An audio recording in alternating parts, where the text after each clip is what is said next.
There was one thing you talk about in this chapter that I didn't know about, and it really brought something into clarity for me, and that was your discussion about mast years. Yeah. So can you explain what that means? Yeah. So a mast year is essentially a year when a plant has a lot of fruit developing. It's making a lot of seed. And that usually requires a lot of flowers, right? So Yes, the yes. plant makes more flowers, they get pollinated, and they make more seeds. And that process for a plant takes a lot of energy. A lot of their internal chemicals and nutrients and sugars and everything go into making seeds. And making seeds is one of the most costly things that plants do, right? So it takes a lot out of it. You Right. know, it's like running the marathon. Hmm. Day after a marathon, you don't run a marathon, right? You Right. Yes. rest. Yes. Yes. But particularly woody plants, they go on sort of a multi-year cycle. So when you see a woody plant do something today, it's a result of what happened to it over the last 2 or 3 years. Mm. Okay, could be even farther back than that. So I just heard about a case where some trees were starting to sort of die back and die out. And they finally figured out that the reason was that 10 years ago, there was a real bad drought. And the drought was so bad that the roots were dying back. They had a lot of insects on the trees. And then they sort of recovered and they sort of stumbled along for 10 years. And they finally said, that's enough. I can't go any further. Right. So it can go back several years.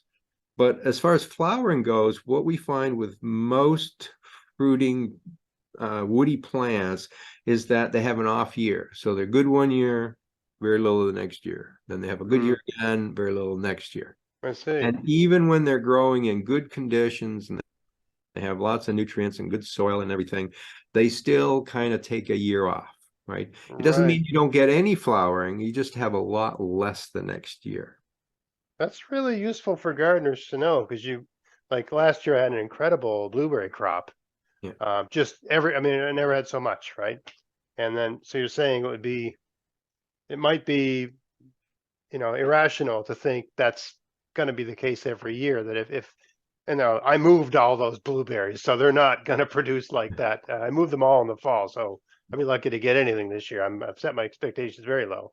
But let's say they'd stayed all in place and I just prune them a little bit, sort of thing.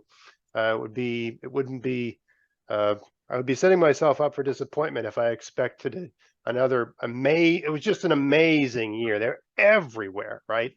Um, so And it's, and this lends to a problem that gardeners have, right? When we do things in the garden, we don't use controls. We go in the garden and do something, and then we watch and something happens. So, I did something in spring and suddenly I have a bumper crop and I say, geez, adding that beer to the soil really worked. yes, I got a bumper crop, right? yes. Well, next year you forget that and it didn't work so well, but you still told a lot of people on Facebook that it works. No, your Epsom salt. I put some Epsom salts in my Yeah, blueberries, yeah, and then in year two, I don't get as much. So I put twice as much Epsom salts, and I kill the whole damn plant.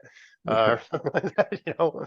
yeah. Yes, So when exactly. gardeners are thinking about what they do, that's why controls are so important, right? You have to compare one that's treated with one that isn't. And we have to think a couple years back, right? For herbaceous perennials, you kind of have to think certainly a season back, what happened in the spring or maybe what happened last fall. Woody plants is sort of 2 to 3 years. What happened over the last 2 or 3 years that may have caused this to be different?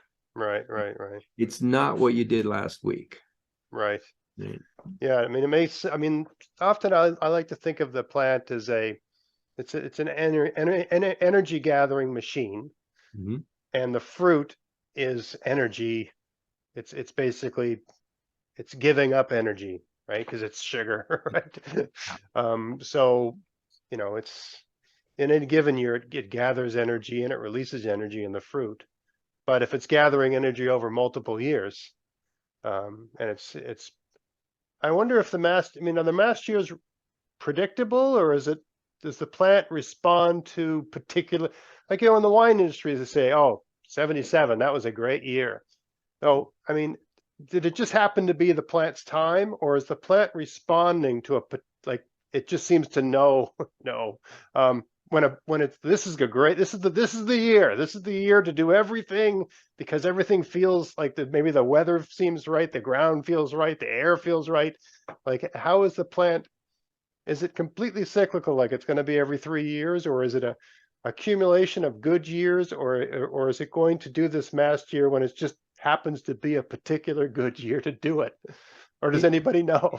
it's a combination of those things. Okay. So the year after a good year is almost always a poor year Mm. because the plant is drained, right? Your marathon analogy, yes. Yeah. But if for instance, the plant is ready for a good year and we have an early frost and it kills all the buds, then this year will be a bad year again. So it is somewhat environment controlled, right? In nature, those fluctuations happen less. In gardens, they can be more dramatic, right?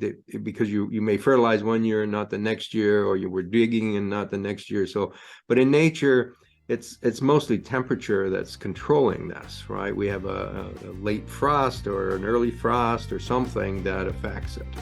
Right. But it's mostly cyclical. Yeah. Right.